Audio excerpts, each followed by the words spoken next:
The Oppo Find X series has always been about pushing smartphone photography to its limits, and while the Find X9 Pro does just that, it has so much more going for it than just its camera system. But of course there is a new camera system, including a 200 megapixel periscope. There's also a new flat display, a new chipset, a much larger battery, and so much more. The phone literally just got announced in the global market, so I'll be sure to pop the prices in the comment section down below. Other than the phone, there's an optional Hasselblad teleconverter kit, which comes with a very nice MagSafe fiber case, a metal lens mounting ring with the same fiber finish, a lens which can reach 9.84 times optical zoom, and a lens bracket for tripod mounting. We'll get to the teleconverter kits and full camera breakdown and samples in a minute, but for now let's focus on what makes this a flagship phone, and not just a flagship camera. The global model only comes in two colors, silk white and titanium charcoal. I have the titanium charcoal variant, and no, it is not made from titanium. Its frames are still made from aluminum, but they're now completely flat, since now the back and front are also completely flat, which is a major upgrade in my opinion. Another upgrade are its bezels, which have now shrunk down to an eye-watering 1.15 millimeters on all four sides. I'm pretty sure that's the thinnest we've ever seen. Its AMOLED display is the same size at 6.78 inches with the same 450 pixels per inch, 1 to 120Hz LTPO refresh rates, and 2 160Hz PWM dimming, and while its peak brightness is actually lower at 3600 nits, its full screen brightness has increased to 1800 nits, and its minimum brightness has now dropped down to just 1 nit. Another very important upgrade is the switch from an optical to a 3D ultrasonic fingerprint scanner. And it's the fastest fingerprint sensor I've ever used. It takes just a tap to get into and works without fail every single time. And I'm not sure you noticed there, but those animations are so juicy.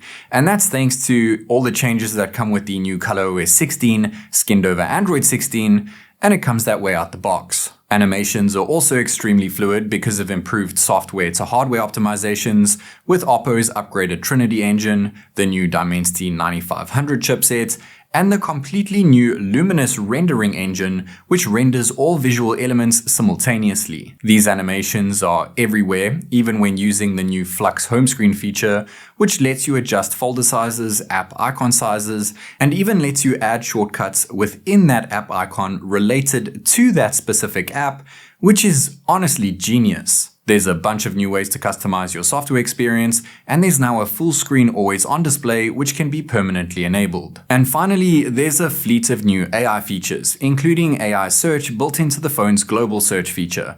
But the one that seriously stands out to me is something called AI Mind Space. Think of the Nothing phone's essential space on steroids. Because of this new feature, the alert slider has now evolved into a shortcut button called the Snap key. You can set it to a bunch of different shortcuts, including sound profiles, but the default is Mindspace. A short press saves a screenshot, double click takes you to Mindspace, and holding it down takes a voice memo and transcribes it extremely fast. Okay, but now this is where things start to get really interesting.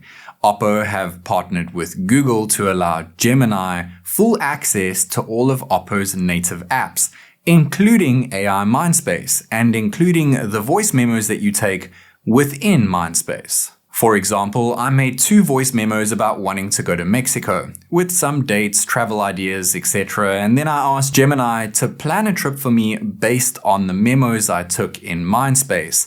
And I couldn't believe how well it did this. Companies have been pushing AI on phones for a while now, but this is the first proper feature I can actually see myself using. Other really useful features include being able to airdrop to an iPhone, with an app of course, connect to an Apple Watch, which has a little bit of a workaround at the start, but it pairs fairly well, connect to a Mac or Windows PC, and even remote control your PC. Another button on the frame is the quick button. It's similar to last year's, and that's not exactly a good thing. You can still double press it to open the camera, click it to take a snap, and hold it to record. But there's still no hold to focus feature. You can still only use it as zoom when the phone is in landscape, and it's still way too far in to be able to use it properly when in landscape mode. To me at least, these camera control buttons are still just a gimmick. There's still a USB 3.2 port at the bottom, a dual SIM tray, and yes, the global model has eSIM support as well. There's dual speakers, which we'll test out later when gaming, and an IR blaster sits at the top. There's still an IP68 and 69 dust and water certification, but now there's IP66 as well. The back glass has a nice soft matte finish, and this color has really started to grow on me, but it is a bit of a fingerprint magnet. And then there's the camera module, which has been completely changed. And I'm really glad that they actually moved away from the center circle. So many Android flagships have the same look these days. And it also makes sense because of where your fingers naturally sit when holding a phone. Gone are the days of smudging those camera sensors. And speaking of, Oppo of course still partnered up with Hasselblad, but this time there's something new known as the Lumo Imaging Engine, which is its new camera brain with parallel computing. And it is also supposedly more efficient, so your phone should use less battery when you're using the cameras. And that square camera module means that you slide on the lens mounting ring instead of screwing it on, and it works very well. The optional external lens screws on very easily too, and the cap is a squeeze release, which is a nice touch. My only real problem with this teleconverter kit, specifically for the Oppo, is that when the mounting ring is attached, it blocks all the other camera sensors, so you can't just leave it on all the time like you can do with other phone brands that offer a similar kit. But this kit kind of makes up for Oppo switching over to just one periscope sensor instead of two like we saw last year. With the external lens, its periscope can reach a whopping 9.84 times optical zoom, which is very impressive, and without the lens it sits at 3 times zoom. There might only be one telephoto this year, but it's much larger and has a much wider aperture than last year's.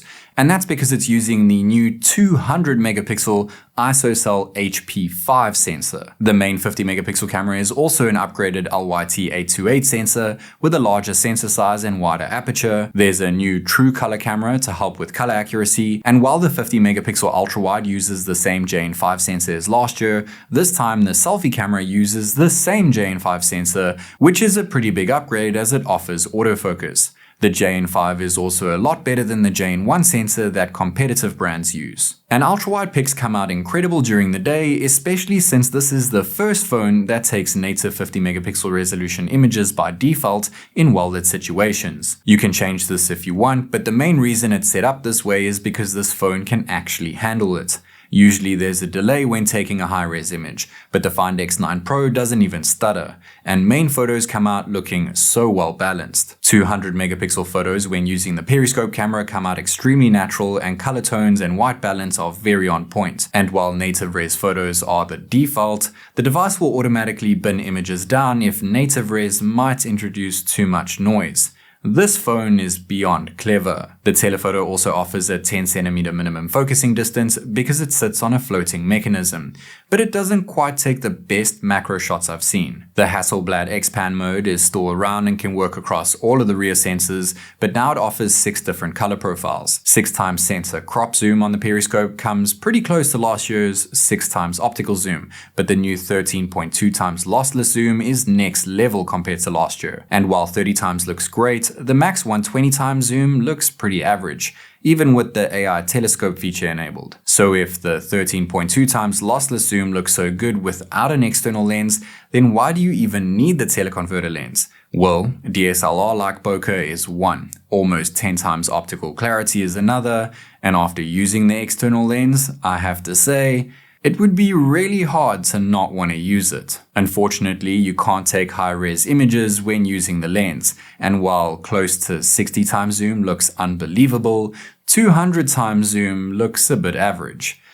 Wait, what am I saying? The fact that you can still make out what's going on at a 4600mm focal length on a phone is just ridiculously cool. It's not really practical to use the lens for portraits, but it still packs in epic detail. 3 times is probably my go-to for portraits, but even the main at 1 times offers incredible edge detection. That new selfie sensor does wonders, especially in terms of edge detection thanks to autofocus. And selfie night pics come out great too, with nice blur even with the lights in the background. Portraits using the rear sensors at night look fantastic too, but again 3 times is my go-to here. I left auto night mode enabled when taking pics at night, but I didn't use the actual night mode feature. And while ultra-wide photos aren't perfect at night, and it's clear it suffers a bit from noise grain and light noise handling, results still come out better than many other Chinese flagships. The main camera sensor, on the other hand, takes some of the best night photos I've seen, probably due to its insane 17 stops of dynamic range.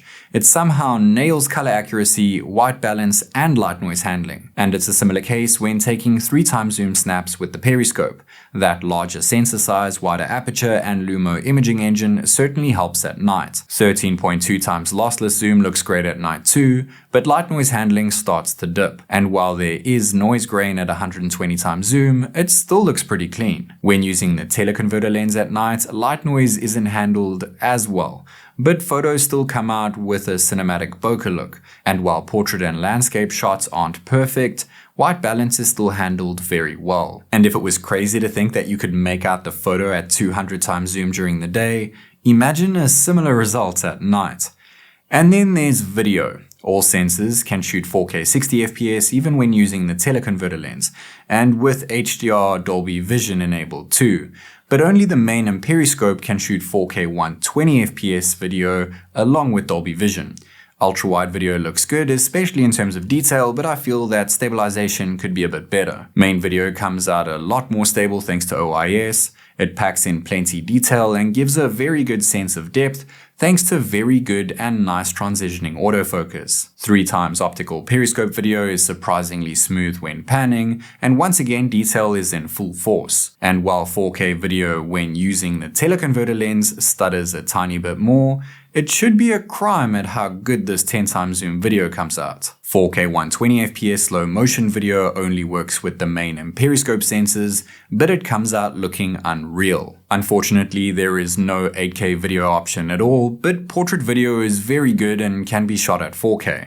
The teleconverter can't be used in portrait mode, but it hardly needs it thanks to its nice natural depth. There's also a 4K portrait video mode option when using the selfie camera, and while stabilization isn't perfect, detail is actually pretty good. And this is 4K 60 FPS selfie video on the brand new Oppo Find X9 Pro. 4K 60 FPS looks pretty detailed to me, and it looks very stable as well, but let me know your thoughts on the stability as well as the quality and of course the microphone performance too. Selfie video at night looks pretty good too, but it does tend to shutter a bit. 3x periscope portrait video looks very good, but when hooking up the external lens for a 9.84x video, there's quite a bit of unwanted motion blur. The main camera also tends to suffer from noise grain in portrait mode. Ultra-wide video is very choppy at night, and light noise is not handled well at all. It's the same case when filming with the main sensor at night, and there's also a bit of lens flare going on. Periscope video at night stutters unbearably when panning at night, and when putting the lens on it does the same thing, along with some focusing issues, but overall detail is still there. Other than night video, the Find X9 Pro is right at the top of my list for camera phone of the year. And then there's the single cell silicon carbon battery, which is now much larger at 7,500 mAh. That's 1,590 mAh larger than last year's Find X8 Pro, and it's pretty much the same thickness at just 8.25 millimeters. How is that even possible, considering it now has still a wireless charging coil and an even larger cooling system inside of it? And the cherry on top is that this 7,500 mAh cell is not region dependent. It is not region dependent, meaning that it doesn't really matter where you buy the phone, you're always going to be getting the same sized battery. That is a massive deal. But charging is pretty much exactly the same, 80 watt wired, 50 watt wireless, and 10 watt reverse wireless. And then there's the chipset. It's one of the first global phones to be using the new MediaTek Dimensity 9500 CPU. And if my previous battery tests are anything to go by, this thing should dominate in terms of screen on time in one of my battery tests. Dimensity chips are just always more efficient. The chip is once again an all big core design, and clock speeds are up across the board with a max of 4.21 GHz. The integrated ARM G1 Ultra GPU is also apparently 20% faster and uses 9% less energy. The cooling system is now 33.7% larger than last year, and the vapor chamber now flows around critical components to prevent throttling. Top that all off with 16 gigs of LPDDR5X RAM and 512 gigs of newer, faster UFS 4.1 storage, and you have yourself a serious powerhouse.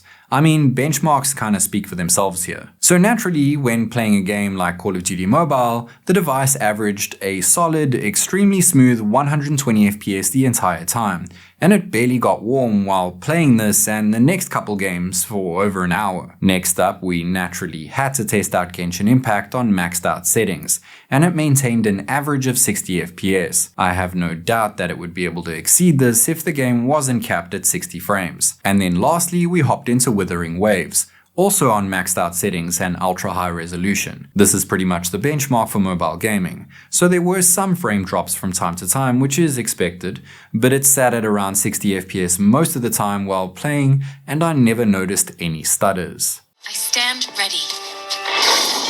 Barely shines.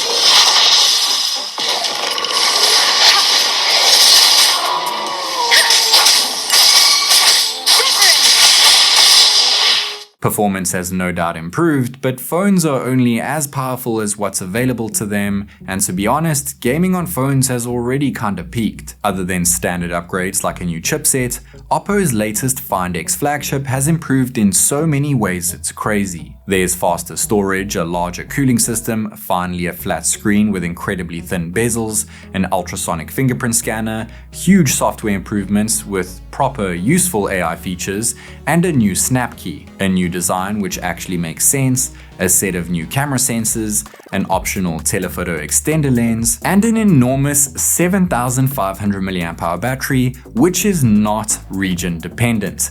To be honest, you'd be hard pressed to find a better flagship. It might have an insane spec sheet, but this phone has brains, and I absolutely love that. As always, this is TechNick, and I'll catch you in the next one.